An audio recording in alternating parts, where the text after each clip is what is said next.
त्या आयुष्यामध्ये सुख आणि दुःख ह्या दोन गोष्टी असतात. हो की नाही? माणसाने काही आणलं नाही आणि माणसाने काही नेत नाही. कितीही असू दे तुमची लाखो, करोडो, अब्जो जी संपत्ती असू दे, ती काही कोणी नेत नाही.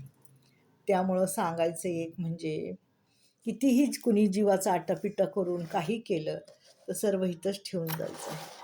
परंतु आपण जेव्हा समाजात राहतो, आपण जेव्हा एखाद्या ठिकाणी राहतो, तर आपल्याला नाही काही लोकांनी चांगलं म्हटलं पाहिजे, तरी पण वाईट का म्हणून घ्यायचं मी म्हणते. आपण आपली वागणूक अशी का ठेवायची, की आपल्याला निखारा, विस्तावा असे म्हटले पाहिजे. आपल्याला लांबूनच बघून ती व्यक्ती, दुसरी व्यक्ती लांब गेली पाहिजे, की नको बाई, ही व्यक्ती आलेली आता हिच्यासमोर नको, हिच्या सावलीला पण नको. काय झालेलं असतं एवढं? तर त्या व्यक्तीने दुसऱ्या चांगल्या व्यक्तीला भरपूर आणि भरपूर असा त्रास दिलेला असतो.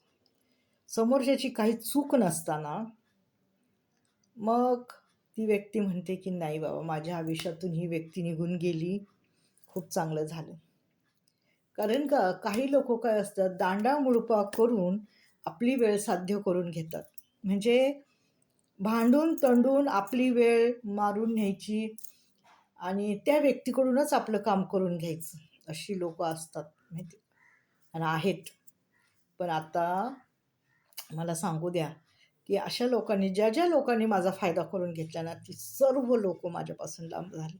आणि मला आता इतकं बरं वाटतंय, इतकं चांगलं वाटतंय, की नाही, आपण इतक्या दिवस फार चूक होतो. माझी चूक होती. मी त्यांची चूक नाही म्हणत, मी म्हणते माझी चूक होती. मी गाढव होते. मला बुद्धी नव्हती. लोकं बघा किती हुशारीने राहतात. आपल्या घरात कोणाला घेत पण नाहीत, आहे की नाही? उभा पण करत नाहीत किंवा ये पण म्हणत नाहीत का आले ये म्हणायचं तर लांब आहे.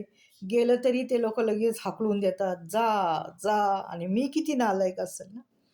मी किती नीच असेल, की मी माझ्या घरात, माझ्या ह्याच्यात मी सगळ्यांना घेऊन राहिले, सगळ्यांना धरून राहिले. त्यामुळं मी शिकते की बघा, ते त्यांच्या घरात किती त्यांच्या घराला ते हे करतात आणि आपण घराचा सगळा कचरा करून ठेवला, आहे की नाही? म्हणजे घाण करून ठेवली आपल्या घरात आपण लोकांना घेऊन. तर हुशार झाले मी आता, खूप हुशार झाले. चला, वेळ तर गेली निघून. त्यांनी त्यांची वेळ साधून घेतली आणि त्यांना त्यांचं म्हणजे चांगलं करून घेतलं त्यांनी. त्यांची वेळ त्यांनी चांगली साधून घेतली, सगळ्या गोष्टी करून घेतल्या. तर अशी लोकं हुशार असतात, खूप हुशार असतात बाबा लोकं. खरंच